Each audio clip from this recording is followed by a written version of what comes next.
Good morning mga Cheng! Ito na naman po ang inyong lingkod. Ay, dami papang pulis! Ay, mga papang pulis! Ay, mga pulisan! Ay, ay, ay!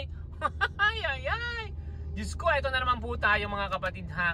Sa ating isa na naman kabanata ng ating kwentong walang kwenta. Ay, ay, ay! So, ito na nga ang pag-uusapan natin ngayon ha. Ngayon hindi na to kwento pala.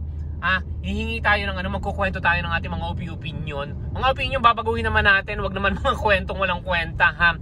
So ito ang topic natin ngayon ha, mga Cheng. Sino nga ba ang pangalawang magulang na tinatawag ha? Yung mga ninong? Yung mga ninong o yung mga guro? Ha?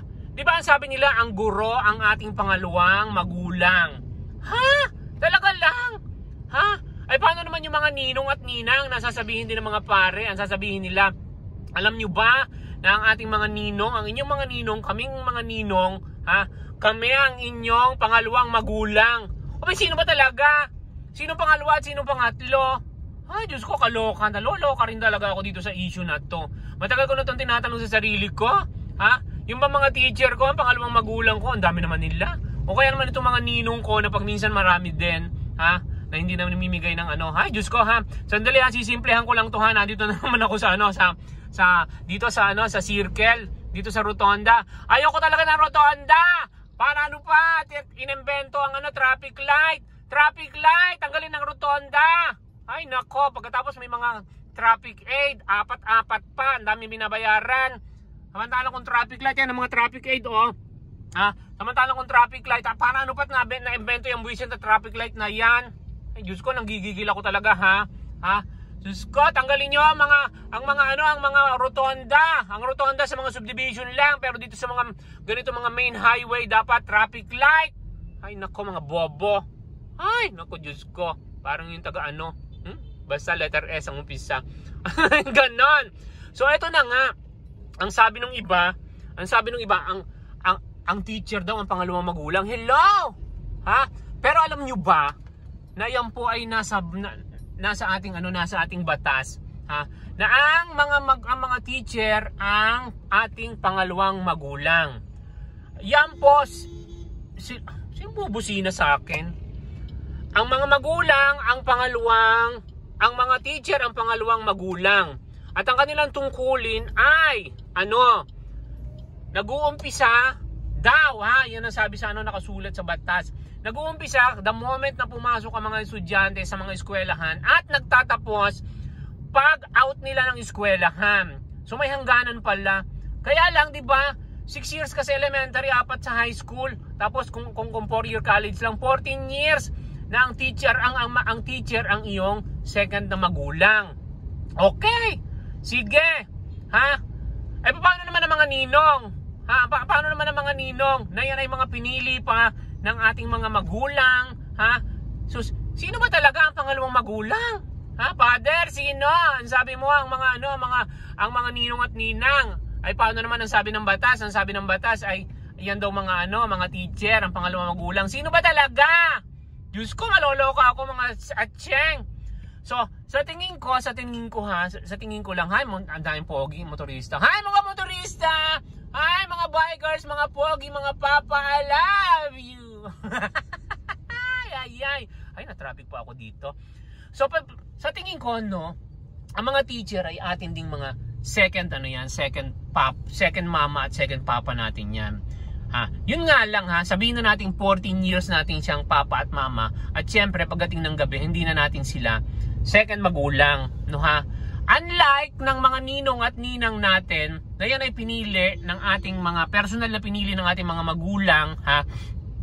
Yan ay walang oras. Gabi, may sakit ka, Pasko, lahat-lahat. Ang teacher ba nagbibigay ng Pasko? Di ba tayo pa nagbibigay, mga bruha na yan.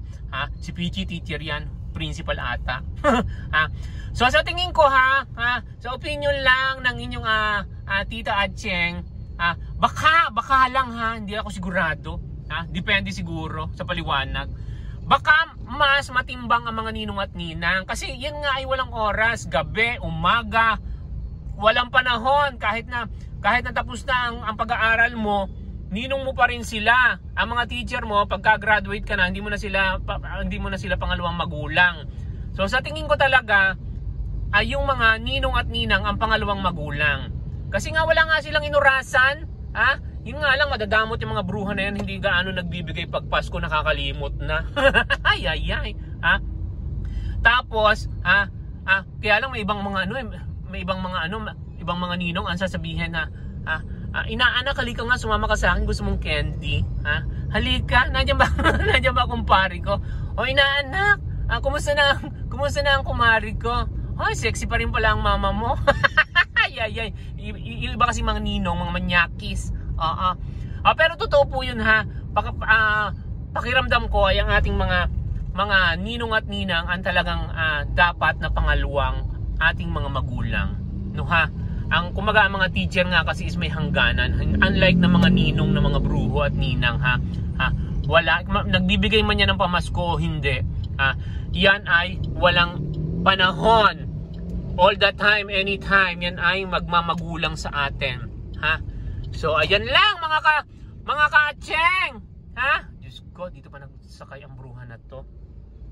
Yun lang, ha. So sa tingin ko, ha, pero kayo, ano ba masasabi niyo talaga? Ano ba ang pangalawang magulang? Sino ang pangalawang magulang? Ha? Teacher? Na nagbebenta ng pag minsan, at saka yung isang teacher, no, yung sinampal yung estudyante niya, tigok. Diyos ko, Lord. Sinampal, grade 5, sinampal, tigok yung bata, kawawa. Yung ba ang pangalawang magulang? Ha? Pero yun naman mga ninong, ha? Hinahalay naman yung kanilang mga inaanak. Hindi lang yung mga inaanak, pati inaaswang din yung kanilang mga kumare. Ay. So sino ba talaga? Ha? Pareha silang mga mapagsamantala. Ha? Okay!